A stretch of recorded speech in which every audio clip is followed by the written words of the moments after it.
ಒಬ್ಬ ಒಂಟಿಯಾದ ಅಸ್ವಸ್ಥ ಸ್ಥೂಲಕಾಯದ English teacher ತನ್ನ ದೂರವಾದ ಮಗಳೊಂದಿಗೆ ಮರುಸಂಪರ್ಕಿಸಲು ಪ್ರಯತ್ನಿಸುತ್ತಾನೆ. ಅವನು ತನ್ನ ಅಂತ್ಯದ ಸಮಯದಲ್ಲಿ ತನ್ನ ಮಗಳೊಂದಿಗೆ ಸಮಯವನ್ನು ಕಳೆಯಲು ಬಯಸುತ್ತಾನೆ. ಇದು ಒಂಟಿ ತಂದೆಯ ಅದ್ಭುತವಾದ ಕತೆ. ಈ ಚಿತ್ರದ ನಿರ್ದೇಶಕ ಡ್ಯಾರೆನ್ ಅರೋನೋಫ್ಸ್ಕಿ. ಈ ಚಿತ್ರದಲ್ಲಿ ಬ್ರೆಂಡನ್ ಫ್ರೇಸರ್, ಸ್ಯಾಡಿ ಸಿಂಗ್, ಟೈ ಸಿಂಪ್ಕಿನ್ಸ್ ಮುಂತಾದವರು ಅಭಿನಯಿಸಿದ್ದಾರೆ. ಈ ಚಿತ್ರವು ಡ್ರಾಮಾ ಚಿತ್ರವಾಗಿದ್ದು, ಈ ಚಿತ್ರದ IMDb ರೇಟಿಂಗ್ 7.7 ಮತ್ತು ರಾಟನ್ ಟೊಮೊಟೊದಲ್ಲಿ 64% ಸ್ಕೋರ್ ಮಾಡಿದೆ ಮತ್ತು 91% ಆಡಿಯನ್ಸ್ ಸ್ಕೋರ್. ಮೂವಿ ಸ್ಟಾರ್ಟಿಂಗ್ನಲ್ಲಿ ಮುಖ್ಯ ಪಾತ್ರ ಚಾರ್ಲಿಯನ್ನು ತೋರಿಸುವ ಮೂಲಕ ಚಲನಚಿತ್ರ ಪ್ರಾರಂಭವಾಗುತ್ತದೆ. ಪ್ರೊಫೆಸರ್ ಮಕ್ಕಳಿಗೆ ಇಂಗ್ಲಿಷ್ ಕಲಿಸುತ್ತಾರೆ. ಅವರು ಆನ್ಲೈನ್ ತರಗತಿಗಳನ್ನು ನೀಡುತ್ತಾರೆ. ಆದರೆ ಅವನು ಯಾವಾಗಲೂ ತನ್ನ ಕ್ಯಾಮೆರಾವನ್ನು ಮುಚ್ಚಿಕೊಂಡಿರುತ್ತಾನೆ, ಏಕೆಂದರೆ ಜನರು ನನ್ನ ಮುಖ ಮತ್ತು ದೇಹವನ್ನು ನೋಡಿದರೆ ಆಗ ಎಲ್ಲರೂ ಹೆದರುತ್ತಾರೆ. ಯಾಕೆಂದರೆ ಆ ಬಡವನ ತೂಕ ತುಂಬಾ ಹೆಚ್ಚಿತ್ತು ಮತ್ತು ಇಂದಿಗೂ ಅವರು ತರಗತಿಯನ್ನು ನೀಡುವಾಗ ಅವನಿಗೆ ಇದ್ದಕ್ಕಿದ್ದಂತೆ ಹೃದಯಾಘಾತವಾಗುತ್ತದೆ. ನಾನು ಸಾಯುವ ಸಮಯ ಬಂದಿದೆ ಅಂತ ಅವನು ಭಾವಿಸ್ತಾನೆ. ಅದಕ್ಕೆ ಪಕ್ಕದಲ್ಲಿದ್ದ ಪೇಪರ್ ಕೈಗೆತ್ತಿಕೊಳ್ತಾನೆ. ಅದರ ಮೇಲೆ ಒಂದು ಪ್ರಬಂಧವನ್ನು ಬರೆಯಲಾಗಿದೆ ಮತ್ತು ಅವನು ಅದನ್ನು ಓದಲು ಸ್ಟಾರ್ಟ್ ಮಾಡ್ತಾನೆ. ಆಗ ಹೊರಗಿನಿಂದ ಒಬ್ಬ ಹುಡುಗ ಬರ್ತಾನೆ. ಅವನು ಏನೋ ಹೇಳುವ ಮೊದಲು ಚಾರ್ಲಿ ಅವನ ಕೈಯಲ್ಲಿ ಆ ಪ್ರಬಂಧವನ್ನು ನೀಡ್ತಾನೆ ಮತ್ತು ಜೋರಾಗಿ ಓದಲು ಹೇಳ್ತಾನೆ. ಆಗ ಆ ಹುಡುಗನು ಯೋಚಿಸದೆ ಓದತೊಡಗುತ್ತಾನೆ. ಚಾರ್ಲಿಗೆ ತಾನು ಸಾಯುತ್ತೇನೆ ಅಂತ ಭಾವಿಸಿದರೂ ಅವನು ಶಾಂತನಾದನು. ಹೃದಯ ಬಡಿತಗಳು ಸಾಮಾನ್ಯವಾಗಿದೆ. ಆ ಹುಡುಗ ಯಾರು ಅಂತ ಕೇಳ್ತಾನೆ. ಅವರು ಚರ್ಚ್ನಿಂದ ಬಂದಿದ್ದಾರೆ ಅಂತ ಅವರು ಹೇಳ್ತಾರೆ. ಅವರು ಪ್ರೀಸ್ಟ್ ಮತ್ತು ಎಲ್ಲರ ಮನೆಯಲ್ಲೂ ದೇವರ ಮೆಸೇಜ್ ಅನ್ನು ಸಾರುತ್ತಾನೆ. ಅಂದ ಹಾಗೆ ಈ ಪ್ರಬಂಧವನ್ನು ಓದಲು ನೀವು ನನ್ನನ್ನು ಏಕೆ ಕೇಳಿದ್ದೀರಿ ಅಂತ ಹೇಳಿ. ಇದು ತುಂಬಾ ಒಳ್ಳೆಯದು ಮತ್ತು ನನ್ನ ನೆಚ್ಚಿನ ಪ್ರಬಂಧ ಅಂತ ಚಾರ್ಲಿ ಉತ್ತರಿಸ್ತಾನೆ. ನಾನು ಸಾಯುತ್ತೇನೆ ಅಂದುಕೊಂಡು, ಆದ್ದರಿಂದ ನಾನು ಅದನ್ನು ಕೊನೆಯ ಬಾರಿಗೆ ಕೇಳಲು ಬಯಸುತ್ತೇನೆ. ಒಬ್ಬ ಮಹಿಳೆ ಇಲ್ಲಿಗೆ ಬರುತ್ತಾಳೆ, ಚಾರ್ಲಿಯ ಫ್ರೆಂಡ್ ಅಂತ ಅವರು ಮಾತನಾಡುತ್ತಿದ್ದರು ಮತ್ತು ಅವಳು ಅವನನ್ನು ನೋಡಿಕೊಳ್ಳುತ್ತಾಳೆ. ಅವಳು ಬಂದ ತಕ್ಷಣ ಅವಳು ಅವನನ್ನು ಪರೀಕ್ಷಿಸಲು ಸ್ಟಾರ್ಟ್ ಮಾಡ್ತಾಳೆ. ಇದರಲ್ಲಿ ಚಾರ್ಲಿಯ ರಕ್ತದೊತ್ತಡ ತುಂಬಾ ಹೆಚ್ಚಾಯಿತು ಮತ್ತು ಅವಳು ನರ್ವಸ್ ಆಗುತ್ತಾಳೆ. ಬೇಗ ಆಸ್ಪತ್ರೆಗೆ ಕರೆದುಕೊಂಡು ಹೋಗದಿದ್ದರೆ ಅಂತ ಯೋಚಿಸುತ್ತಾಳೆ. ಆಗ ಅವನು ಶೀಘ್ರದಲ್ಲೇ ಸಾಯುತ್ತಾನೆ. ಅವಳು ಚಾರ್ಲಿಗೆ ವಿವರಿಸಲು ಸ್ಟಾರ್ಟ್ ಮಾಡ್ತಾಳೆ, ದಯವಿಟ್ಟು ಆಸ್ಪತ್ರೆಗೆ ಹೋಗಿ ಅಂತ. ಅದಕ್ಕಾಗಿ ಅವನು ನಿರಾಕರಿಸುತ್ತಾನೆ. ಇಲ್ಲ, ನಾನು ಆಸ್ಪತ್ರೆಗೆ ಹೋಗಲು ಬಯಸುವುದಿಲ್ಲ ಮತ್ತು ಹೇಗಾದರೂ ನನ್ನ ಬಳಿ ಅಷ್ಟು ಹಣವಿಲ್ಲ. ನಂತರ ಅವಳು ಪ್ರೀಸ್ಟ್ ಅನ್ನು ನೋಡ್ತಾಳೆ. ನೀನು ಯಾರು ಅಂತ ಕೇಳುತ್ತಾಳೆ. ಅವನು ತನ್ನ ಬಗ್ಗೆ ಹೇಳ್ತಾನೆ. ಅವನು ತನ್ನ ಚರ್ಚ್ನ ಹೆಸರನ್ನು ಸಹ ಹೇಳ್ತಾನೆ. ಇದನ್ನು ಕೇಳಿ ಆಕೆ ಕೋಪಗೊಂಡಳು. ನಾನು ಆ ಚರ್ಚ್ ಅನ್ನು ದ್ವೇಷಿಸುತ್ತೇನೆ ಅಂತ ಅವಳು ಹೇಳ್ತಾಳೆ, ಏಕೆಂದರೆ ಆ ಚರ್ಚ್ನ ಜನರು ಸುಳ್ಳು ಹೇಳಿಕೆಗಳನ್ನು ನೀಡ್ತಾರೆ. ನಾವು ಜನರ ಜೀವವನ್ನು ಉಳಿಸುತ್ತೇವೆ ಮತ್ತು ಅವರಿಗೆ ಸಹಾಯ ಮಾಡುತ್ತೇವೆ ಅಂತ, ಮತ್ತು ಈಗಲೂ ಅವರು ಅದೇ ನಾಟಕ ಮಾಡುತ್ತಿದ್ದಾರೆ. ನಾವು ಚಾರ್ಲಿಯ ಜೀವವನ್ನು ಉಳಿಸುತ್ತೇವೆ ಅಂತ. ನೀನು ಯೋಚಿಸುತ್ತಿರುವಂತೆ ಏನೂ ಇಲ್ಲ ಎನ್ನುತ್ತಾನೆ ಪ್ರೀಸ್ಟ್. ನಾವು ನಿಜವಾಗಿಯೂ ಚಾರ್ಲಿಯ ಜೀವವನ್ನು ಉಳಿಸಲು ಬಯಸುತ್ತೇವೆ. ನಾವು ಅವನಿಗೆ ದೇವರ ಮೆಸೇಜ್ ಅನ್ನು ತಿಳಿಸಲು ಬಯಸುತ್ತೇವೆ. ಆದ್ದರಿಂದ ದೇವರು ಏನು ಹೇಳಲು ಬಯಸ್ತಾನೆ ಎಂಬುದನ್ನು ಅವನು ಅರ್ಥ ಮಾಡಿಕೊಳ್ಳಬಲ್ಲನು. ತದನಂತರ ಅವನು ತನ್ನ ಜೀವನವನ್ನು ಅದಕ್ಕೆ ತಕ್ಕಂತೆ ಕಳೆಯುತ್ತಾನೆ. ನೀನು ಇಲ್ಲಿಂದ ಹೋದರೆ ಒಳ್ಳೆಯದು ಎನ್ನುತ್ತಾಳೆ, ಏಕೆಂದರೆ ನನಗಾಗಲಿ ಚಾರ್ಲಿಯಾಗಲಿ ಈ ವಿಷಯಗಳಲ್ಲಿ ನಂಬಿಕೆ ಇಲ್ಲ. ನಾವಿಬ್ಬರು ಚರ್ಚ್ ಅನ್ನು ತುಂಬಾ ದ್ವೇಷಿಸುತ್ತೇವೆ. ಯಾಕೆಂದರೆ ಅಲ್ಲಿಂದ ಚಾರ್ಲಿಗೆ ಬಂದಿದ್ದು ನೋವು ಮಾತ್ರ. ವಾಸ್ತವವಾಗಿ ಚಾರ್ಲಿಯ ಆತ್ಮೀಯ ಫ್ರೆಂಡ್ ಅಲ್ಲಿಯೇ ಇರುತ್ತಿದ್ದನು. ಅವನು ಮತ್ತು ಚಾರ್ಲಿ ಪರಸ್ಪರ ಪ್ರೀತಿಸುತ್ತಿದ್ದರು. ಆದರೆ ಒಂದು ದಿನ ಅವನ ಫ್ರೆಂಡ್ ಸತ್ತಾಗ ನಂತರ ಚಾರ್ಲಿ ಆತಂಕಗೊಂಡರು ಮತ್ತು ಇದನ್ನು ಸ್ವತಃ ಮಾಡಿದರು. ಅವನಿಗೆ ಅಪಾಯಕಾರಿ ಕಾಯಿಲೆ ಬಂದಿತು. ಈ ಮೂಲಕ ಇವರಿಗೆ ಚರ್ಚಿನಿಂದ ಇಷ್ಟು ದೊಡ್ಡ ನೋವಾಗಿದೆ.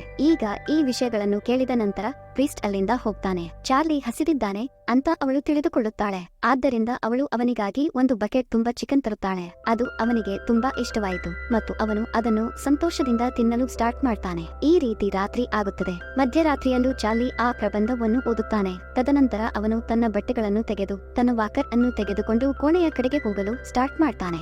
ಈಗ ಇಲ್ಲಿ ನಾವು ಮೊದಲ ಬಾರಿಗೆ ಅವರ ದೇಹವನ್ನು ನೋಡ್ತೇವೆ. ಅದು ಸಾಕಷ್ಟು ದೊಡ್ಡದಾಗಿದೆ ಮತ್ತು ಇದು ಎಲ್ಲೆಡೆಯಿಂದ ತುಂಬಿದ ವ್ಯಕ್ತಿ. ಇದರಿಂದಾಗಿ ನಡೆಯಲು ಉಸಿರಾಡಲು ಕೂಡ ಕಷ್ಟವಾಗುತ್ತಿದೆ. ಅವನು ಹಾಸಿಗೆಯ ಮೇಲೆ ಮಲಗಿದ ತಕ್ಷಣ ಅವನ ಕಣ್ಣುಗಳನ್ನು ನೋಡಿದ ನಂತರ ಅವನು ತುಂಬಾ ನೋವಿನಲ್ಲಿದ್ದಾನೆಂದು ನಮಗೆ ಅರ್ಥವಾಗುತ್ತದೆ. ಮರುದಿನ ಬೆಳಿಗ್ಗೆ ಅವನು ಎದ್ದಾಗ ಅವನು ಮೊದಲು ತನ್ನ ಕಾಯಿಲೆಯನ್ನು ಇಂಟರ್ನೆಟ್ ನಲ್ಲಿ ಹುಡುಕ್ತಾನೆ. ಎಲ್ಲಾ ವಿಷಯಗಳನ್ನು ಓದಿದ ನಂತರ ನಾನು ಕೆಲವು ದಿನಗಳವರೆಗೆ ಗೆಸ್ಟ್ ಆಗಿದ್ದೇನೆ ಅಂತ ಅವನಿಗೆ ತಿಳಿದಿತ್ತು. ಅಂದರೆ ಅವನ ಸಾಯುವ ದಿನಗಳು ಹತ್ತಿರದಲ್ಲೇ ಇದ್ದವು. ಆದರೆ ಇನ್ನು ಅವರು ಹಾನಿಕಾರಕ ವಸ್ತುಗಳನ್ನು ತಿನ್ನುವುದನ್ನು ನಿಲ್ಲಿಸುವುದಿಲ್ಲ.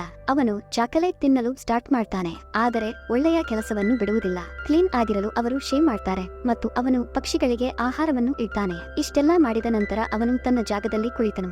ಆಗ ಒಬ್ಬ ಹುಡುಗಿ ಬಾಗಿಲು ತೆರೆದು ಒಳಗೆ ಬರುತ್ತಾಳೆ. ಅವಳು ನಿಜವಾಗಿ ಅವನ ಮಗಳು. ಅವಳ ಹೆಸರು ಎಲ್ಲಿ. 8 ವರ್ಷದವಳಿದ್ದಾಗ ಚಾರ್ಲಿ ತನ್ನ ಹೆಂಡತಿ ಮತ್ತು ಮಗಳನ್ನು ತೊರೆದನು, ಏಕೆಂದರೆ ಅವನು ತನ್ನ ಫ್ರೆಂಡ್ನೊಂದಿಗೆ ವಾಸಿಸಲು ಇಷ್ಟಪಟ್ಟನು. ಅವನು ತನ್ನ ಹೆಂಡತಿಯೊಂದಿಗೆ ಸ್ವಲ್ಪವೂ ಸಂತೋಷವಾಗಿರಲಿಲ್ಲ. ಅಂದಿನಿಂದ ಅವನ ಮಗಳು ಅವನನ್ನು ದ್ವೇಷಿಸುತ್ತಿದ್ದಳು. ಅವಳಿಗೆ ಅವನನ್ನು ನೋಡಲು ಕೂಡ ಇಷ್ಟವಿಲ್ಲ, ಏಕೆಂದರೆ ಅವಳು ಮತ್ತೆ ತಿಳಿದುಕೊಳ್ಳುತ್ತಾಳೆ, ನಮಗೆ ತುಂಬಾ ಬೇಕಾದಾಗ ನನ್ನ ಫಾದರ್ ನಮ್ಮನ್ನು ತೊರೆದರು. ಆದರೆ ಕೆಲವೊಮ್ಮೆ ಅವಳು ಇಲ್ಲಿಗೆ ಬರುತ್ತಾಳೆ ಮತ್ತು ಪ್ರತಿ ಬಾರಿಯೂ ಅವಳು ತನ್ನ ತಂದೆಯೊಂದಿಗೆ ಅಸಭ್ಯವಾಗಿ ಮಾತನಾಡ್ತಾಳೆ. ಆದರೆ ಚಾರ್ಲಿ ತನ್ನ ಮಾತುಗಳಿಗೆ ಎಂದಿಗೂ ಕೆಟ್ಟದ್ದನ್ನು ತಿಳಿದುಕೊಳ್ಳುವುದಿಲ್ಲ. ಇಂದು ಸಹ ಒಬ್ಬರ ನಂತರ ಒಬ್ಬರು ಅವನೊಂದಿಗೆ ಅನುಚಿತವಾಗಿ ವರ್ತಿಸುತ್ತಿದ್ದಳು. ಆದರೆ ಇನ್ನು ಅವನು ತನ್ನ ಮಗಳಿಗೆ ಮನವರಿಕೆ ಮಾಡಲು ಹೇಳ್ತಾನೆ, ನನ್ನ ಪ್ರೀತಿಯ ಮಗಳು ಪ್ರತಿದಿನ ಇಲ್ಲಿಗೆ ಬಂದು ನನ್ನೊಂದಿಗೆ ಇರಬೇಕೆಂದು ನಾನು ಬಯಸುತ್ತೇನೆ, ಏಕೆಂದರೆ ನನಗೆ ಇನ್ನೂ ಕೆಲವೇ ದಿನಗಳು ಉಳಿದಿವೆ ಅಂತ ನನಗೆ ತಿಳಿದಿದೆ. ಆದರೆ ನಾನು ಪ್ರತಿದಿನ ಇಲ್ಲಿಗೆ ಬರಲು ಸಾಧ್ಯವಿಲ್ಲ ಅಂತ ಉತ್ತರಿಸ್ತಾಳೆ. ನನ್ನ ಎಕ್ಸಾಮ್ಗಳು ಬರಲಿವೆ ಮತ್ತು ನಾನು ಇಂಗ್ಲಿಷ್ ಎಕ್ಸಾಮ್ ಬಗ್ಗೆ ತುಂಬಾ ಚಿಂತೆ ಮಾಡುತ್ತೇನೆ. ನಿಮ್ಮ ಎಕ್ಸಾಮ್ ತಯಾರಿಯನ್ನು ನಾನು ಮಾಡುತ್ತೇನೆ ಅಂತ ಚಾರ್ಲಿ ಹೇಳ್ತಾನೆ. ನಾನು ಇಂಗ್ಲಿಷ್ ಟೀಚರ್ ಆಗಿರುವ ಕಾರಣ ನೀವು ಬರುತ್ತಲೇ ಇರುತ್ತೀರಿ. ಇದನ್ನು ಕೇಳಿದ ನಂತರವೂ ಅವಳಿಗೆ ಅವನ ಬಗ್ಗೆ ಕರುಣೆ ಬರುವುದಿಲ್ಲ. ಅಲ್ಲಿಂದ ಹೊರಡಲು ಸ್ಟಾರ್ಟ್ ಮಾಡ್ತಾಳೆ.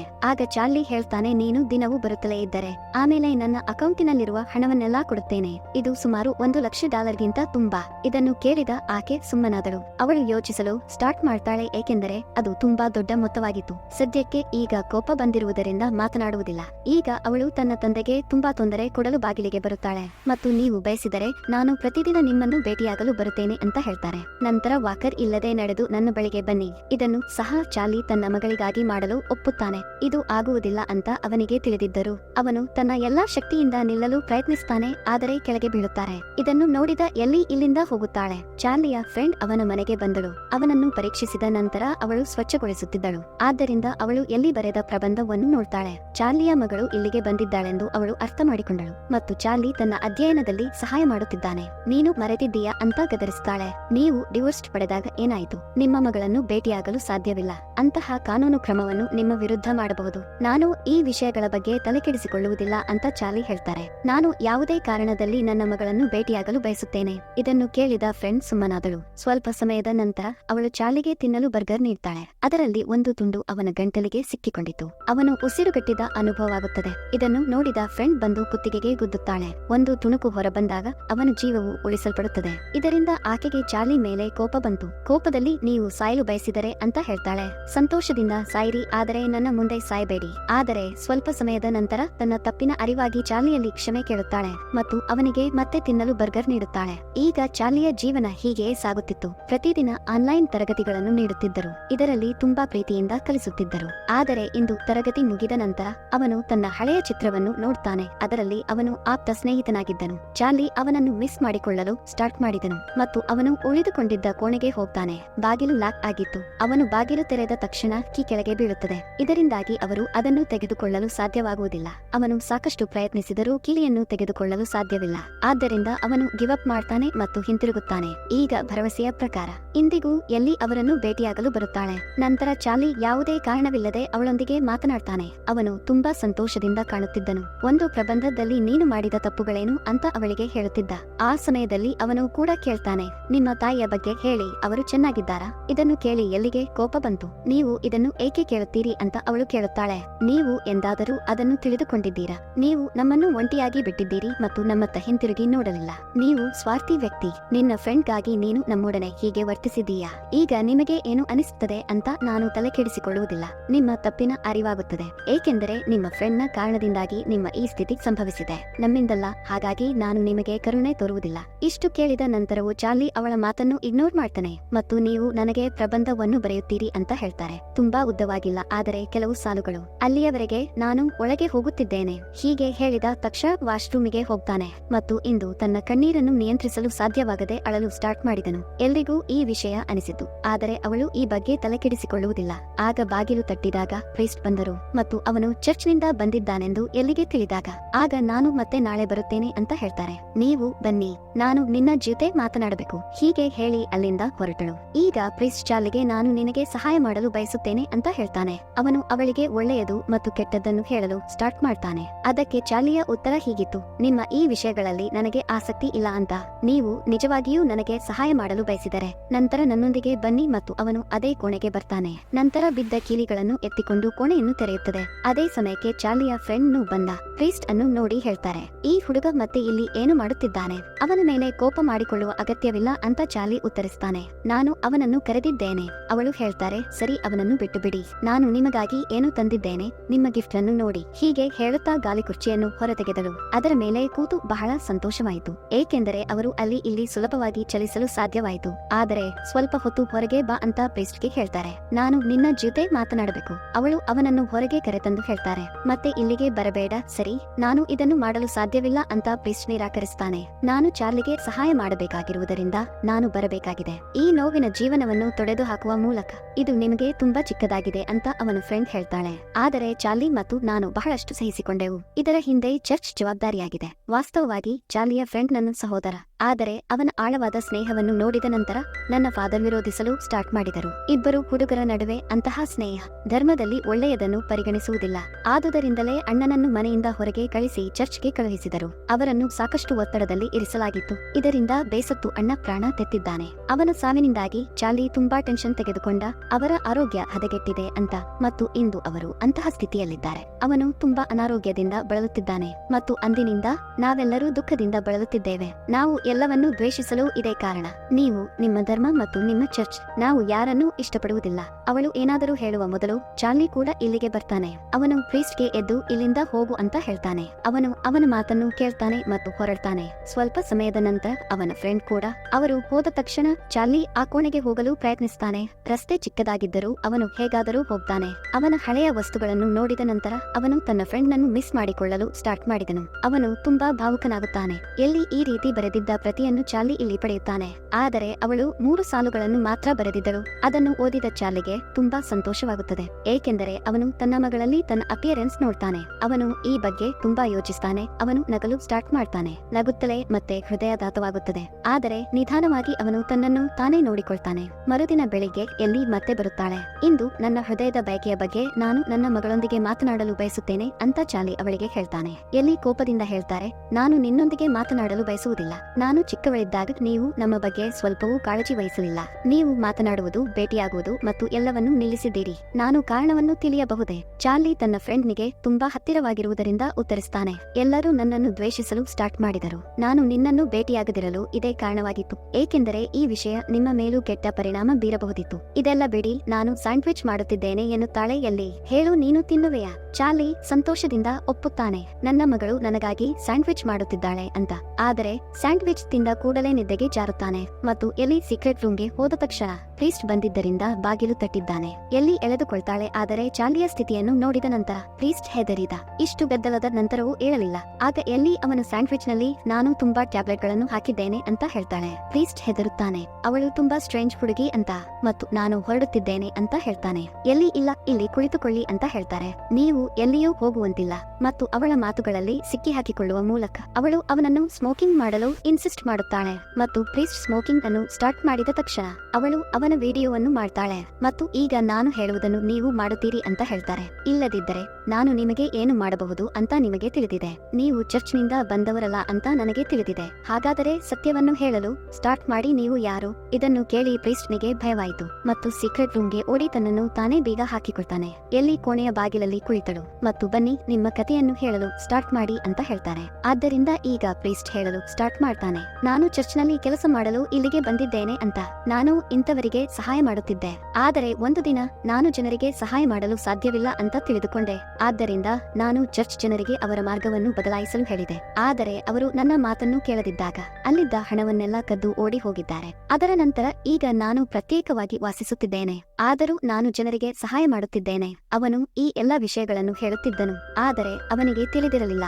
ಎಲ್ಲಿ ತನ್ನ ಮೊಬೈಲಿನಲ್ಲಿ ಇದನ್ನೆಲ್ಲ ರೆಕಾರ್ಡ್ ಮಾಡುತ್ತಿದ್ದಾಳೆ. ಮತ್ತೊಮ್ಮೆ ಬಾಗಿಲು ಬಡಿಯುತ್ತದೆ. ಅವರು ಹೊರಗೆ ಪರಿಶೀಲಿಸಲು ಬಯಸಿದಾಗ ಚಾರ್ಲಿಯ ಫ್ರೆಂಡ್ ಚಾರ್ಲಿಯ ಹೆಂಡತಿಯನ್ನು ತನ್ನೊಂದಿಗೆ ಕರೆತಂದಿರುವುದನ್ನು ಅವರು ನೋಡ್ತಾರೆ. ಅವನ ಫ್ರೆಂಡ್ ಚಾರ್ಲಿಯನ್ನು ಜಾಗೃತಗೊಳಿಸಲು ಪ್ರಯತ್ನಿಸುತ್ತಾಳೆ. ಆದರೆ ಅವನು ಎಚ್ಚರಗೊಳ್ಳದಿದ್ದಾಗ ಎಲ್ಲಿ ಸತ್ಯವನ್ನು ಹೇಳ್ತಾರೆ. ನಾನು ಅವನ ಸ್ಯಾಂಡ್ವಿಚ್ ನಲ್ಲಿ ಮಲಗುವ ಟ್ಯಾಬ್ಲೆಟ್ ಗಳನ್ನು ಬೆರೆಸಿದ್ದೇನೆ. ಇದನ್ನು ಕೇಳಿದ ಅವನ ಫ್ರೆಂಡ್ ಆಕ್ಸಿಜನ್ ಸಹಾಯದಿಂದ ಅವನಿಗೆ ಪ್ರಜ್ಞೆ ಬರಲು ಸ್ಟಾರ್ಟ್ ಮಾಡಿದಳು. ಆದರೆ ಎಲ್ಲಿಯ ಈ ಕೃತ್ಯಕ್ಕೆ ಇಬ್ಬರಿಗೂ ತುಂಬಾ ಕೋಪ ಬರುತ್ತಿತ್ತು. ಆದರೆ ಚಾರ್ಲಿಯ ಹೆಂಡತಿ ಅವನ ಫ್ರೆಂಡ್ ನನ್ನು ಚಾರ್ಲಿಗೆ ತುಂಬಾ ಹತ್ತಿರವಾಗಿ ನೋಡಿದ ನಂತರ ಅವಳ ಮೇಲೆ ಕೋಪಗೊಳ್ಳಲು ಸ್ಟಾರ್ಟ್ ಮಾಡ್ತಾನೆ. ಹಣಕ್ಕಾಗಿ ಇದೆಲ್ಲ ಮಾಡುತ್ತಿದ್ದೀರಿ ಎನ್ನುತ್ತಾಳೆ. ನೀವು ಪ್ರತಿದಿನ ಇಲ್ಲಿಗೆ ಬಂದು ಚಾರ್ಲಿ ಸೇವೆ ಮಾಡುತ್ತೀರಿ, ಆದ್ದರಿಂದ ನೀವು ಅವನ ಎಲ್ಲಾ ಹಣವನ್ನು ಪಡೆಯುತ್ತೀರಿ. ಅದಕ್ಕೆ ಚಾರ್ಲಿಯ ಫ್ರೆಂಡ್ ಉತ್ತರಿಸುತ್ತಾಳೆ, ಅದು ಇಲ್ಲ, ಅದು ಹಾಗೆ ಏನೂ ಇಲ್ಲ. ಅವನು ನನ್ನ ಫ್ರೆಂಡ್, ಅದಕ್ಕಾಗಿಯೇ ನಾನು ಇದನ್ನೆಲ್ಲಾ ಮಾಡುತ್ತೇನೆ ಮತ್ತು ಹೇಗಾದರೂ ಅವನ ಬಳಿ ಹಣವಿಲ್ಲ. ಅವನ ಹೆಂಡತಿ ಹೇಳಿದಾಗ ನಾನು ಯೋಚಿಸುತ್ತೇನೆ, ಚಾರ್ಲಿ ಬಳಿ ಲಕ್ಷಗಟ್ಟಲೆ ಡಾಲರ್ ಇದೆ ಎಂಬುದು ನಿಮಗೆ ಗೊತ್ತಿಲ್ಲ. ಇದನ್ನು ಕೇಳಿದ ಅವನ ಫ್ರೆಂಡ್ ಚಾರ್ಲಿ ಮೇಲೆ ಕೋಪಗೊಳ್ಳಲು ಸ್ಟಾರ್ಟ್ ಮಾಡ್ತಾನೆ. ನಿಮ್ಮ ಬಳಿ ತುಂಬಾ ಹಣವಿದೆ, ಆದರೆ ಇನ್ನು ನೀವು ನಿಮ್ಮ ಜೀವನವನ್ನು ಬಡತನದಲ್ಲಿ ಕಳೆಯುತ್ತಿದ್ದೀರಿ ಮತ್ತು ನೀವು ವಿಲಕ್ಷಣರಾಗಿದ್ದೀರಿ. ಹಣಕ್ಕಾಗಿ ಆಸ್ಪತ್ರೆಗೂ ಹೋಗುವುದಿಲ್ಲ ಮತ್ತು ನೀವು ನನ್ನ ಬಗ್ಗೆ ಕಾಳಜಿ ವಹಿಸುವುದಿಲ್ಲ. ಹಣವನ್ನು ಸೇರಿಸುವ ಮೂಲಕ ನಾನು ನಿಮಗಾಗಿ ವಸ್ತುಗಳನ್ನು ತರುತ್ತೇನೆ. ಎಷ್ಟರ ಮಟ್ಟಿಗೆ ಕೋಪದಲ್ಲಿ ಅವಳು ಇಲ್ಲಿಂದ ಹೊರಟು ಹೋಗುತ್ತಾಳೆ. ಈಗ ಎಲ್ಲಿ ಮತ್ತೆ ಅಸಭ್ಯವಾಗಿ ವರ್ತಿಸಲು ಸ್ಟಾರ್ಟ್ ಮಾಡಿದಳು. ಅದಕ್ಕಾಗಿಯೇ ಅವಳ ತಾಯಿ ಅವಳನ್ನು ಗದರಿಸಿ ಓಡಿಸ್ತಾಳೆ ಮತ್ತು ನಾನು ಉದ್ದೇಶಪೂರ್ವಕವಾಗಿ ಎಲ್ಲಿ ನಿಮ್ಮನ್ನು ಭೇಟಿಯಾಗಲು ಬಿಡಲಿಲ್ಲ ಅಂತ ಚಾರ್ಲಿಗೆ ಹೇಳ್ತಾನೆ. ಏಕೆಂದರೆ ಅವಳು ತುಂಬಾ ಕೆಟ್ಟವಳು, ಅವಳು ತುಂಬಾ ಕ್ರೂರಿ. ಆ ಸಮಯದಲ್ಲಿ ನೀವು ಅವಳನ್ನು ಭೇಟಿಯಾಗಿದ್ದರೆ ಆಗ ಅವಳು ನಿನ್ನನ್ನು ಕೊಂದಿರಬಹುದು. ನಾನು ಅದನ್ನು ಅರ್ಥ ಮಾಡಿಕೊಳ್ಳುವುದಿಲ್ಲ ಅಂತ ಚಾರ್ಲಿ ಉತ್ತರಿಸ್ತಾನೆ. ಅವಳು ನನ್ನ ಪ್ರೀತಿಯ ಮಗಳು. ಇದನ್ನು ಕೇಳಿದ ಅವನ ಹೆಂಡತಿ ಚಾರ್ಲಿಗೆ ಎಲ್ಲಿಯ ಇಂಟರ್ನೆಟ್ ಪ್ರೊಫೈಲ್ ತೋರಿಸ್ತಾಳೆ. ಇದರಲ್ಲಿ ಎಲ್ಲಿ ತನ್ನ ತಂದೆಯ ಚಿತ್ರವನ್ನು ಇಂಟರ್ನೆಟ್ ನಲ್ಲಿ ಪೋಸ್ಟ್ ಮಾಡಿದ್ದಾಳೆ ಮತ್ತು ಬಹಳಷ್ಟು ಮೋಜು ಮಾಡಿದರು. ಇದಾದ ನಂತರ ಅವರಿಬ್ಬರು ತಮ್ಮ ಹಳೆಯ ಕಾಲವನ್ನು ನೆನಪಿಸಿಕೊಳ್ತಾರೆ. ನಾವು ಒಟ್ಟಿಗೆ ಎಷ್ಟು ಸಂತೋಷದಿಂದ ಇದ್ದೆವು. ನಾನು ಸಾಯುವ ಮೊದಲು ನನ್ನ ಮಗಳಿಗಾಗಿ ಏನಾದರೂ ಮಾಡಬೇಕೆಂದು ಚಾರ್ಲಿ ಹೇಳ್ತಾನೆ. ನನ್ನ ಅಕೌಂಟಿನಲ್ಲಿರುವ ಹಣವನ್ನೆಲ್ಲ ನಾನು ಎಲ್ಲಿಗೆ ಕೊಡುತ್ತೇನೆ ಅಂತ. ಅವನ ಹೆಂಡತಿ ಇದನ್ನು ಮಾಡಬೇಡ ಅಂತ ನಿರಾಕರಿಸ್ತಾಳೆ. ನೀವು ತಪ್ಪು ಮಾಡುತ್ತೀರಿ, ಏಕೆಂದರೆ ಅವಳು ಹಾಳಾಗುತ್ತಾಳೆ. ಹೀಗೆ ಹೇಳುತ್ತಾ ಹೊರಟು ಹೋಗುತ್ತಾಳೆ. ಅದಕ್ಕೆ ಚಾರ್ಲಿಯ ಪಿಜ್ಜಾ ಕೂಡ ಬಂದಿತ್ತು ಮತ್ತು ಇಂದು ಅವರು ಸ್ವತಃ ಪಿಜ್ಜಾ ಪಡೆಯಲು ಹೋಗ್ತಾರೆ. ಡೆಲಿವರಿ ಬಾಯ್ ಚಾರ್ಲಿಯನ್ನು ನೋಡಿದ ತಕ್ಷಣ ಅವನು ಹೆದರುತ್ತಾನೆ ಮತ್ತು ಓಡಿ ಹೋಗ್ತಾನೆ. ಇದರಿಂದಾಗಿ ಅವನು ತುಂಬಾ ಕೋಪಗೊಂಡನು. ಒಳಗೆ ಬಂದ ನಂತರ ಮತ್ತು ಕೋಪದಿಂದ ಪಿಜ್ಜಾ ತಿನ್ನಲು ಸ್ಟಾರ್ಟ್ ಮಾಡ್ತಾನೆ. ಅವನು ಚಾಕ್ಲೇಟ್ಗಳನ್ನು ತಿನ್ನುತ್ತಾನೆ ಮತ್ತು ನಂತರ ಮಿಠಾಯಿ ತಿನ್ನುತ್ತಾನೆ. ಅದರೊಂದಿಗೆ ಫ್ರಿಡ್ಜ್ ನಿಂದ ಎಲ್ಲವನ್ನೂ ತಿನ್ನಲು ಸ್ಟಾರ್ಟ್ ಮಾಡ್ತಾನೆ. ಈ ಕಾರಣದಿಂದಾಗಿ ಅವನು ವಾಂತಿ ಮಾಡಲು ಸ್ಟಾರ್ಟ್ ಮಾಡ್ತಾನೆ. ಇಲ್ಲಿ ಅವನ ಫ್ರೆಂಡ್ ಬಂದು ಚಾರ್ಲಿಗೆ ಹೇಳ್ತಾಳೆ, ನೀವೇ ಚಿಕಿತ್ಸೆ ಪಡೆಯಬಹುದೆಂದು ನನಗೆ ತಿಳಿದಿದೆ, ಆದರೆ ನೀವು ಅದನ್ನು ಉದ್ದೇಶಪೂರ್ವಕವಾಗಿ ಮಾಡಿಲ್ಲ, ಏಕೆಂದರೆ ನೀವು ನಿಮ್ಮನ್ನು ಶಿಕ್ಷಿಸಲು ಬಯಸಿದ್ದೀರಿ. ನನಗೆ ಇದು ತುಂಬಾ ದುಃಖದ ವಿಷಯ. ಮೊದಲು ನಾನು ನನ್ನ ಸಹೋದರನನ್ನು ಕಳೆದುಕೊಂಡೆ ಮತ್ತು ಇಂದು ನೀವು ಹೋಗುತ್ತಿದ್ದೀರಿ. ಏಕೆಂದರೆ ಚಾರ್ಲಿಯ ಸ್ಥಿತಿ ಹದಗೆಡುತ್ತಿತ್ತು. ಅವನು ತನ್ನ ಕೊನೆಯ ಉಸಿರನ್ನು ಎಣಿಸುತ್ತಿದ್ದನು. ಆದರೆ ಇನ್ನು ಅವರು ಆಸ್ಪತ್ರೆಗೆ ಹೋಗಲು ಬಯಸುವುದಿಲ್ಲ. ನಂತರ ಅವಳು ಚಾರ್ಲಿಯನ್ನು ತಬ್ಬಿಕೊಳ್ಳುತ್ತಾಳೆ ಮತ್ತು ದುಃಖ ತಪ್ತನಾಗ್ತಾನೆ. ನಂತರ ಇಲ್ಲಿಂದ ಹೋಗಲು ಸ್ಟಾರ್ಟ್ ಮಾಡ್ತಾಳೆ. ಅದಕ್ಕಾಗಿಯೇ ಎಲ್ಲಿ ಕೋಪದಿಂದ ಇಲ್ಲಿಗೆ ಬಂದು ಹೇಳ್ತಾರೆ, ಅಪ್ಪ ನೀವು ಏನು ಮಾಡಿದ್ದೀರಿ? ನೀನು ಸರಿಯಾಗಿ ಪಾಠ ಮಾಡದೆ ಮತ್ತೆ ಫೇಲ್ ಆದೆ. ಪ್ರಬಂಧದಿಂದಾಗಿ ಇದು ಸಂಭವಿಸಿರಬಹುದು. ನೀವು ತಪ್ಪಾಗಿ ಬರೆದಿರಬೇಕು. ಚಾರ್ಲಿ ತನ್ನ ಮಗಳಿಗೆ ಉತ್ತರಿಸ್ತಾಳೆ, ಈ ಪ್ರಬಂಧವನ್ನು ಎಚ್ಚರಿಕೆಯಿಂದ ಓದಿ. ಮತ್ತು ಈಗ ಎಲ್ಲಿ ಅದನ್ನು ಓದಲು ಸ್ಟಾರ್ಟ್ ಮಾಡಿದಂತೆ. ನೀನು 4ನೇ ತರಗತಿಯಲ್ಲಿದ್ದಾಗ ಚಾರ್ಲಿ ಅವಳಿಗೆ ಹೇಳ್ತಾನೆ, ನೀವು ಈ ಪ್ರಬಂಧವನ್ನು ಬರೆದಿದ್ದೀರಿ ಮತ್ತು ನೀವು ತುಂಬಾ ವಿಶೇಷರು. ನೀವು ಕೆಟ್ಟವರಲ್ಲ ಮತ್ತು ಈಗ ನಿಮ್ಮನ್ನು ಶಿಕ್ಷಿಸುವುದನ್ನು ನಿಲ್ಲಿಸಿ ಮತ್ತು ಇತರ ಮುಂದೆ ನೀವು ತಪ್ಪು ಅಲ್ಲ ಅಂತ ಸಾಬೀತುಪಡಿಸಿ ಮತ್ತು ಭವಿಷ್ಯದಲ್ಲಿ ನೀವು ಯಶಸ್ವಿಯಾಗುತ್ತೀರಿ ಅಂತ ನನಗೆ ತಿಳಿದಿದೆ. ನಾನು ನಿನ್ನನ್ನು ಅರ್ಥ ಮಾಡಿಕೊಳ್ಳುತ್ತೇನೆ ಮತ್ತು ಹೆಮ್ಮೆ ಪಡುತ್ತೇನೆ. ಇದನ್ನು ಕೇಳಿದ ಎಲ್ಲಿ ಅಳಲು ಸ್ಟಾರ್ಟ್ ಮಾಡ್ತಾಳೆ ಮತ್ತು ಫಾದರ್ ಹೇಳ್ತಾರೆ, ನೀವು ನಿಮ್ಮೊಂದಿಗೆ ಏನು ಮಾಡುತ್ತಿದ್ದೀರಿ? ನೀವು ಆಸ್ಪತ್ರೆಗೆ ಹೋಗಬೇಕು. ಚಾರ್ಲಿ ದುಃಖಿತನಾಗುತ್ತಾನೆ ಮತ್ತು ಇಲ್ಲ, ನನ್ನ ಸಮಯ ಬಂದಿದೆ ಅಂತ ಹೇಳ್ತಾನೆ. ಇದನ್ನು ಕೇಳಿದ ಎಲ್ಲಿ ತುಂಬಾ ಅಳಲು ಸ್ಟಾರ್ಟ್ ಮಾಡ್ತಾಳೆ. ಚಾರ್ಲಿ ಅವಳಿಗೆ ಹೇಳ್ತಾನೆ, ನನ್ನ ಪ್ರೀತಿಯ ಮಗಳೇ, ಈ ಪ್ರಬಂಧವನ್ನು ಕೊನೆಯ ಬಾರಿಗೆ ನನಗೆ ಓದಿ. ಮತ್ತು ಈಗ ಅವಳು ಓದಲು ಸ್ಟಾರ್ಟ್ ಮಾಡಿದಳು. ಚಾರ್ಲಿ ತನ್ನೆಲ್ಲ ಶಕ್ತಿಯನ್ನು ಒಟ್ಟುಗೂಡಿಸಿ ಎದ್ದು ನಿಲ್ಲುತ್ತಾನೆ ಮತ್ತು ಅವನ ಕಾಲುಗಳಿಂದ ನಡೆದು ಅವಳ ಬಳಿಗೆ ಹೋಗ್ತಾನೆ. ಓದುತ್ತಾ ಎಲ್ಲಿ ಕೂಡ ಅವನ ಹತ್ತಿರ ಬಂದಳು ಮತ್ತು ಅವನ ನಗುವಿನೊಂದಿಗೆ ಚಾರ್ಲಿ ಸಾಯುತ್ತಾನೆ. ಅವನ ಆತ್ಮವು ನೇರವಾಗಿ ಸ್ವರ್ಗಕ್ಕೆ ಹೋಯಿತು. ಅಲ್ಲಿ ಅವನು ಸಂತೋಷವಾಗಿದ್ದನು. ಆರಾಮವಾಗಿ ಜೀವನ ಕಳೆಯುತ್ತಿದ್ದಾರೆ ಮತ್ತು ಇದರೊಂದಿಗೆ ಚಾರ್ಲಿಯ ದುಃಖದ ಕಥೆ ಇಲ್ಲಿಗೆ ಕೊನೆಗೊಳ್ಳುತ್ತದೆ. ಫ್ರೆಂಡ್ಸ್, ಈ ವಿಡಿಯೋ ನಿಮ್ಗೆ ಇಷ್ಟ ಆಗಿರಬಹುದು ಅಂತ ಅಂದುಕೊಳ್ಳುತ್ತೇನೆ.